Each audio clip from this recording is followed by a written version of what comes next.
Pakistan ve Hindistan arasında illerdir devam eden gerginlik gece saatlerinde baş veren tokuşmalarla pik həddə çatdı. Artan gerginlik təkcə regionda değil, beynəlxalq miqyasda da narahatlıq doğurub.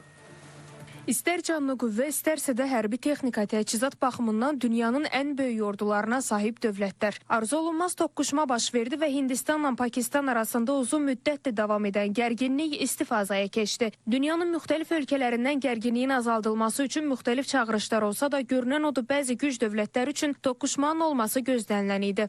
Burada onu dəstəkləyən bir sıra güclər var ki, kifayət qədər silahlanmasını Fransa başda olmaqla nəticələrini gözləyirdilər. Amma bütün xəbər mediasında biz izləyirdik ki, Türkiyə vasitəsindən də ciddi bir hərbi yardım göstərilir Pakistana. Hindistan məhz müharibənin baş verməsi naminə hər bir hadisəni törətdi, beynəlxalq hüquqa qarşı su müqaviləsini şantaja çevirdi və indinin özündə də Pakistanı terrorda ittiham eləmək naminə öz ərazisində terror törətdi. Siyasi şərhçi İlyas Hüseynovsa deyir ki, münaqişə uzanan müharibəyə çevrilərsə çox ciddi problemlər yaranacaq. Hesab edirəm ki, burada böyük müharibənin qarşısını almaq lazımdır.